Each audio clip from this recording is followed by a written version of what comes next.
दिल्ली नगर निगम मुख्यालय के सदन में मंगलवार को बजट सत्र के दौरान पार्षदों में जमकर मारपीट हुई और विपक्ष ने भाजपा पार्षद पर एक दिन पूर्व आपत्तिजनक शब्द का प्रयोग करने का आरोप लगाते हुए कार्यवाही करने की मांग की, तो इस पर महापौर बिपिन बिहारी सिंह ने विपक्ष के 3 सदस्यों को निलंबित कर दिया और पुलिस द्वारा विरोध करने वाले आप पार्षदों के साथ साथ मनोनीत पार्षदों को भी मार्शलों की मदद से बाहर का रास्ता दिखा दिया। इसी को लेकर आज आप पार्टी के उत्तर पूर्वी लोकसभा प्रभारी दिलीप पांडे व संजय सिंह एवं विपक्ष नेता कुलदीप कुमार के साथ अन्य पार्षदों ने एक प्रेस वार्ता का आयोजन किया, जिसमें उन्होंने जमकर भारतीय जनता पार्टी पर निशाना साधा। देखें हमारी इस रिपोर्ट में। नमस्कार दोस्तों, आज एक बहुत ही महत्वपूर्ण विषय पर चर्चा करने के लिए आपके साथ उपस्थित हैं हम। भारतीय जनता पार्टी शासित निगम के अंदर भाजपा जो अपनी गुंडाई के लिए मशहूर रही है, उनकी गुंडागर्दी आसमान छुए, और इसकी बानगी ये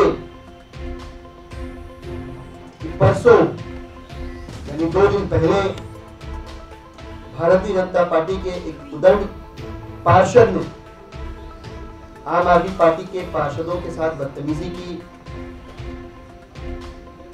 जब उससे माफी मांगने को कहा गया तो माफी मंगवाने की बजाय, उसके ऊपर कोई कार्रवाई करने की बजाय सदन की गरिमा के ऊपर अपने राजनीतिक स्वार्थ को रखने वाले माननीय मेयर महोदय ने आम आदमी पार्टी के पार्षदों को ही कल बर्खास्त कर दिया। इसकी पूरी जानकारी देने के लिए मैं निवेदन करूंगा आम आदमी पार्टी के नेता विपक्ष भाई कुलदीप जी से कि क्या हुआ था 2 दिन बाद बता दें। नमस्कार।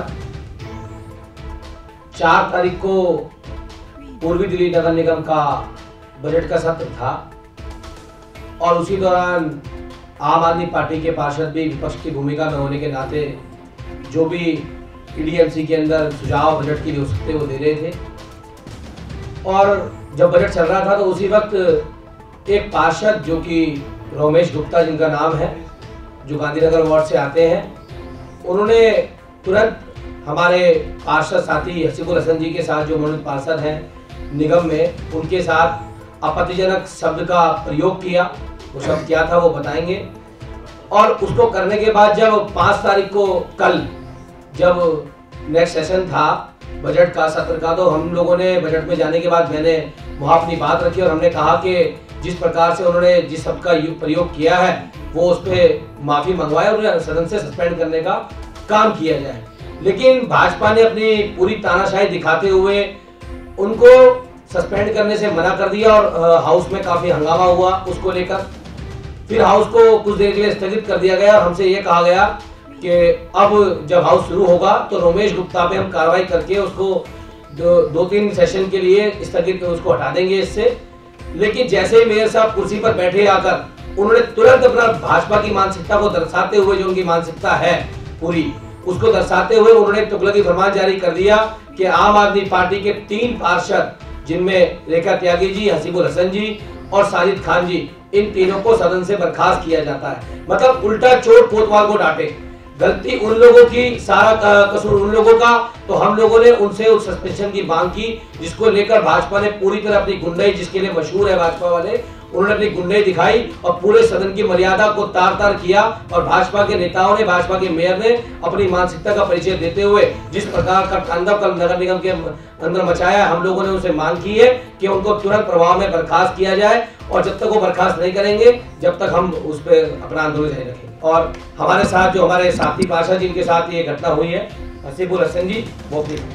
नमस्कार।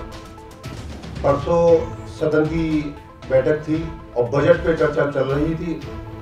मैंने भी उस चर्चा में भाग लिया, मगर एक मुस्लिम होने के नाते मुझे कटुआ शब्द कहा गया और कटुए बैठ जा, इस तरह से मुझे अपमानित किया गया। क्या मुस्लिम होना पाप है? मुझे अपने मुसलमान होने पे गर्व है, मुझे हिंदुस्तानी होने पे गर्व है और मुझे गर्व है कि मैं आम आदमी पार्टी का नॉमिनेट काउंसलर हूं।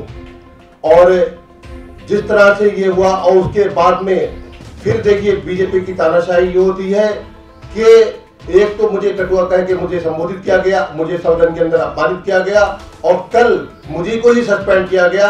ये बहुत ही ज्यादा शर्मनाक है और इससे ज्यादा शायद कोई भी चीज शर्मनाक नहीं हो सकती। अच्छा, इसके बाद में होता क्या है कि कांग्रेस जो भी विपक्ष में है वो भी कोई स्टैंड नहीं लेती है, उल्टा बीजेपी के साथ ही करती है। तो कहीं ना कहीं ऐसा लगता है कि कांग्रेस भी मुस्लिम विरोधी है। और जैसे इससे पहले भी सदन में हुआ कि हमारे नेता विपक्ष पे भी आपत्तिजनक टिप्पणी की गई, हमारे नेता पे भी जातिगत शब्दों का प्रयोग किया गया, उस समय भी कांग्रेस ने कोई स्टैंड नहीं लिया। और कल जब मुझे सस्पेंड किया गया और परसों जब मुझे जाति सूचक शब्दों का इस्तेमाल किया गया, उस समय भी कांग्रेस ने कोई स्टैंड नहीं लिया। तो कहीं ना कहीं ऐसा लगता है कि बीजेपी और कांग्रेस दोनों ही मिले हुए हैं। धन्यवाद। मैं निवेदन करूंगा भाई अनिल वाजपेयी जी से, जो निगम के सदन के सदस्य हैं, विधायक होने के नाते, कि अपनी बात रखें। कि जिस तरह परसों रमेश गुप्ता जी, इन्होंने पहले भी हमारे लीडर ऑफ अपोजिशन के खिलाफ जाति सूचक शब्दों का प्रयोग किया, उस समय भी सदन में काफी हंगामा हुआ था और सदन को विड्रॉ कर दिया गया।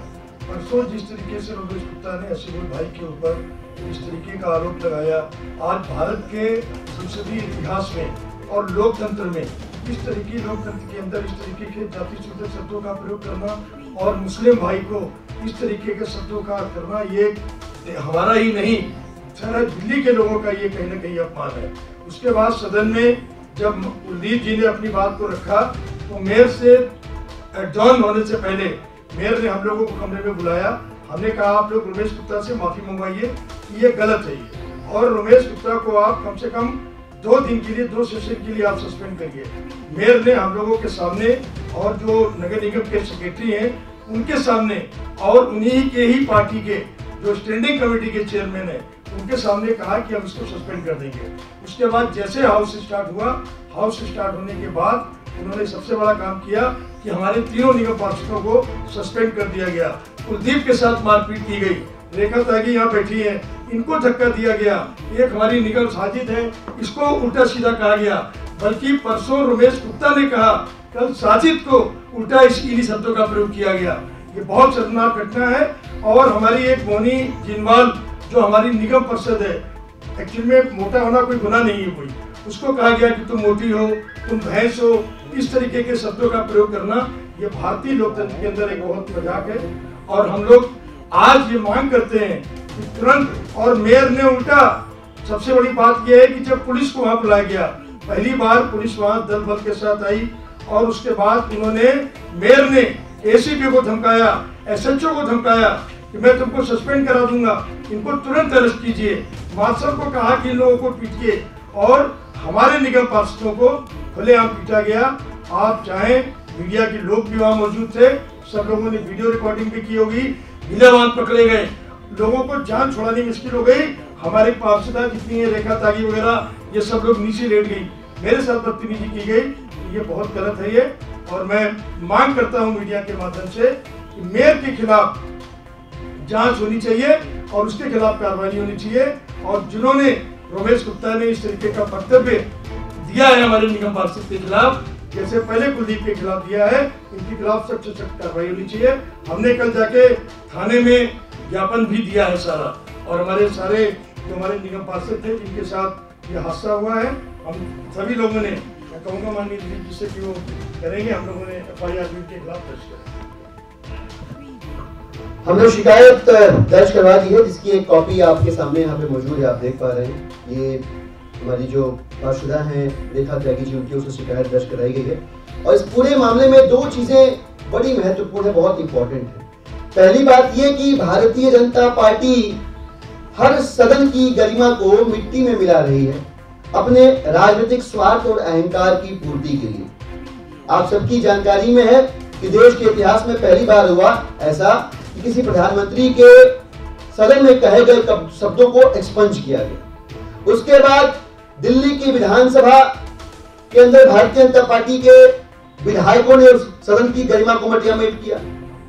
फिर आपको पिछली बार का याद होगा, हमारे पार्षद राकेश कुमार जी, निगम ने संयुक्त सदन बुलाया रामलीला मैदान के अंदर, खुलेआम उस हाउस के अंदर मारपीट की गई, आज तक उस पर कोई कार्रवाई नहीं हुई।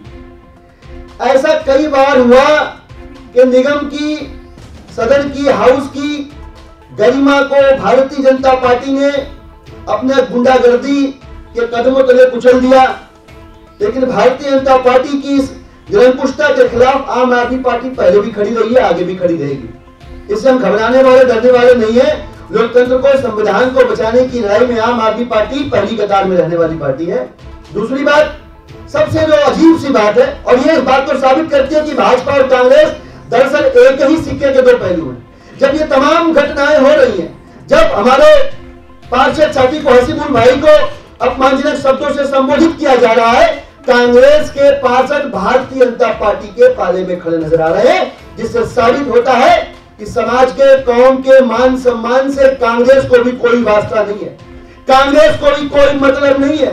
कांग्रेस झूठा दिखावा करती है रहनुमाई का, लेकिन जब बात आती है मुखालफत की, गलत के खिलाफ खड़ा होने की, कांग्रेस भाजपा के साथ जाके खड़ी हो जाती है। तो आम आदमी पार्टी इस पूरे प्रकरण में 3 मांग करती है। पहली मांग, ससम्मान जिनको बर्खास्त किया गया है उनकी बर्खास्तगी वापस लिया आम आदमी पार्टी के पार्षदों की।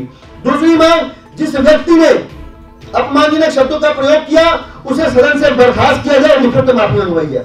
और तीसरी मांग, मेयर साहब की भूमिका इस पूरे प्रकरण में जो गलत करने वाले हैं उनके साथ खड़े दिखाई दे रहे हैं, उनकी भी जांच होनी चाहिए। और हम आग्रह करेंगे भारतीय जनता पार्टी के नेतृत्व से कि अगर वो चाहते हैं कि मान सम्मान और सदन की गरिमा को बचाए रखने में उनकी भूमिका के ऊपर कोई संदेह न करे, तो मेयर के ऊपर भी कार्रवाई होनी चाहिए। इन 3 मांगों को हम आपके सामने रखना चाहते हैं और आपके माध्यम से भारतीय जनता पार्टी से पहुंचाना चाहते हैं। देखिए, इसमें इस पूरी घटना में जो हम लोग बार बार कहते हैं कि भारतीय जनता पार्टी की जो मानसिकता है वो दलित और मुस्लिम विरोधी है। कुलदीप जी जो हमारे नेता हैं सदन में, उनके बारे में जाति सूचक शब्दों का प्रयोग किया गया, उनको अपमानित किया गया। अब मामला हसीबुल भाई का आया तो दलित और मुस्लिम दोनों पार्षद आम आदमी पार्टी के, राकेश जो थे उसके पहले जो घटना हुई थी वो भी दलित। तो कुल मिलाकर ये जो एक सामंती मानसिकता के लोग भारतीय जनता पार्टी में बैठे हैं, उनका यही असली चरित्र है जो बार बार सामने आता है। वो दलित और मुस्लिम को कभी उठते हुए देख ही नहीं सकते, कभी उनको अपनी बात मजबूती से वो कहीं रखे, किसी सदन में पहुंच जाए, इस बात को बर्दाश्त नहीं कर पाते। ये उसी के कारण हो रहा है।